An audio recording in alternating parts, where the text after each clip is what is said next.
start with an opening statement from you about today and. Yeah. Well, first of all, we've been at Providence here twice in a couple of weeks, and what a cool place to play. I'm blown away by this facility. Yeah, I think that this facility has set the bar for us in the Big East to shoot for, and they've done a great job hosting this event so far. Certainly winning today helps, but it's great to come here and play. That's first of all. And secondly, just honored to be on the field with Coach Tierney and his crew and compete against them. What a battle. What a great college lacrosse game. Back and forth, two great teams going after each other. It was a fun game to be part of, and I wish Coach Tierney and his crew well in the NCAA tournament. All right, great. We're going to have questions for the student athletes first, and then we'll open up to Coach also. Jay, Kyle? Yeah. Fellas, anyone can take this one, but on the field, what was different here than 5 days ago when you faced Denver and Milwaukee? I'll take it. I think just with our backs against the wall, I think that's when our team plays best. We got a little feel playing against them last week, and it's pretty easy to play hard when you have nothing to lose. The seniors got together with the whole team last night, and we kind of just talked about how we don't want this to be our last game. We want more time together. So I think that helped us a lot. Someone else want to answer that as well? Yeah, I can add to that. Harking off what Joe Dunn said, we had an activity last night, which was, it really. At first, Coach had us just go around and kind of discuss what, at this point, what's going on, and we all went around and just kind of opened up a little bit as a team, and just what guys were saying in there specifically. Guy who's kind of behind the scenes, he doesn't play much, he's on the injured reserve, Mikey Zadroga. What he really said to us, and that really resonated with me, and I think it resonated with a lot of the other guys. He was just basically saying, we got our backs against the wall, and at this point, there's nothing to lose. Play with no regrets, and go out there and have a good time and play as hard as we possibly can. That really resonated with me, and I'm sure. There were tears in that room. Guys were. It was the entire thing was resonating with all of us. So I think that really got us mentally locked and loaded for this game. John, you want to take that also? Yeah, we kind of talked about it, and Coach mentioned it. It's just it's Game 7.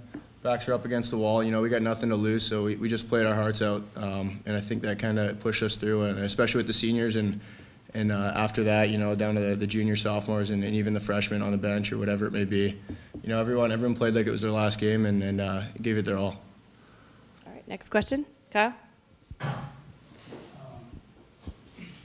Kyle Devitt, Lacrosse. Basically for you, Cole, it seemed like they took a lot of distance shots on cross passes. You saved a couple of key ones, especially in the third and fourth quarter. What were you seeing from them in their spread offense? In their spread offense, I felt like I was getting better looks, better opportunities than first time we played them at the end of the season. I was able just to, kind of stay to my roots, and I was really telling myself that entire game, just track the ball, just watch the ball, try and find it in their stick, pick it up in their stick, and, just with them, just more space, better opportunities, our guys getting out on their hands, just made it, better for me to get out to those shots and make the saves. For Joe and John, you guys combined on what might have been the most old school lacrosse goal of the entire game, cutting across and just finishing it from the pass from the far side. How did that kind of set up? Because it seemed like a lot of your goals were a ton of individual effort, getting to the middle and beating your guy. Yeah, I think when they started putting the short stick on Grant, and me and Joe were kind of playing behind the net together. I guess we never really realized, how much we could do together. And I think we play well together. We see eye to eye, and I think we got a couple in there that were big helpers. I think for me, something Coach Brundage, our offense coordinator, stresses a lot is just dodging with your head up. So even if you don't initially beat your guy, they still could slide. You just got to keep your eyes open. And fortunately for guys like me that dodge from behind, we have great guys that know how to cut off ball. And luckily, I was able to find Johnny. So we're looking to do that a little more often now. Any more questions? All right, you guys are good to go. Thank you very much. Guys. Thank you, Coach. All right, Jay, you have a question for Coach?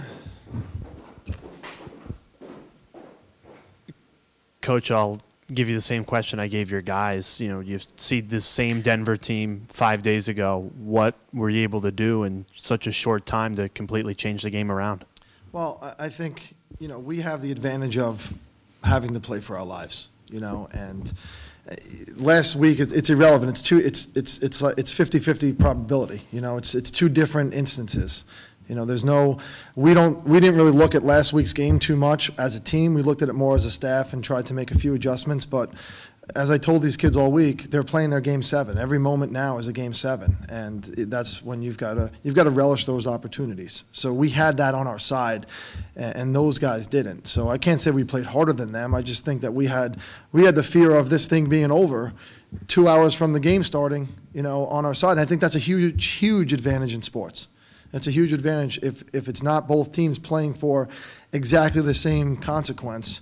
That's a huge advantage for the one team that is. And we tried to play that up because, I mean, truthfully, we had no other advantage after the game last week. You know, we couldn't find anything where we were saying, yeah, we got them there. You know, I mean, they had us in every other category besides if we lose, our season's over, and theirs is not. What was the game plan going in against Baptiste? It seemed like you guys were tying him up and also sending the wings to him instead of, I mean, yes, he was near the ball, but also to him to get on his hands. I mean, there's no game plan that kid hasn't seen. We try our best to tie him up. I thought Zach battled. I thought there were a couple of calls that shouldn't have been made, and it wasn't like we were doing anything wrong. They were doing something wrong. I just felt like it was a good old school fight at the X there. But for us, we just wanted to try and keep that ball in there as long as we could and make it a 6-on-6 play as opposed to a 1-on-1 play. Because 1-on-1, there's not a person on the planet that can beat that kid consistently. He's the best ever. He's a great competitor. There's no one even close to him in the history books. I think he's the best one that's ever played that position. And it truly is a joy to compete against him. He's such a wonderful human being. You know, he's got a smile on his face after the game. He's so appreciative of the opportunity to compete. That's what college athletics is about, when you get to compete against a great player like that who really is a gentleman. Similarly, Connor Caranzaro not putting up his usual stats. Grill doing a great job on him in the second half in particular. Was the plan to kind of take him out and see, you know, if Pace and other guys could beat you down the alley? Well, you know, we weren't going to slide to Nick Grill early, but then I thought Cannizzaro did a really good job in the first quarter of recognizing that and putting himself in position, but didn't finish. And then we kind of switched up what we were going to do to give him a different look. I was surprised he didn't dodge Nick after that much off of an initial play. He dodged a little bit off of a pass, but you know, Tyler Pace was great today. So if I'm Denver, I'm getting Tyler Pace the ball, you know. So I understand that. I understand why Cannizzaro didn't have the ball on a stick that much, because Tyler Pace was the best player on that field today. I think kind of last one for me, just watching this as from a tactical thing, it was just a masterclass from you and Coach Tierney going against each other and countering each other's moves.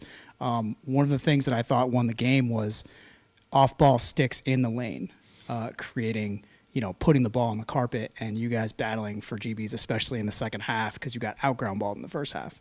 Yeah. What do you think?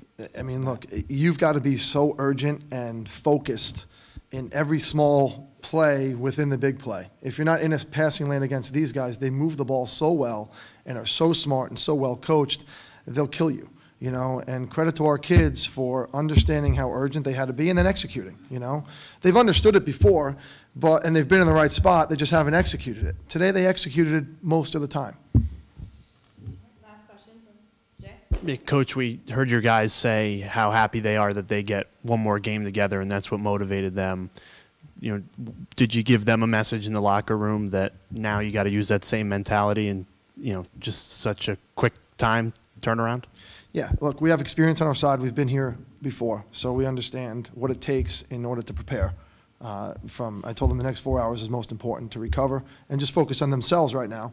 But look, we talk about this all the time as a program. We just want more time together, you know. And I'm really thankful that you know, we get to have pizza tonight at 10 o'clock together. And tomorrow we get to wake up and have breakfast, and we get to have a few more meals and some more time in the hotel and spend more time, because that's what we're about. We're about those moments, those relationships, those opportunities to love and care for each other, and then we'll compete our butts off to protect that and try and fight for more time. And that's what's made our program what it is, and that's what will continue to be the most important thing to us. Thank you.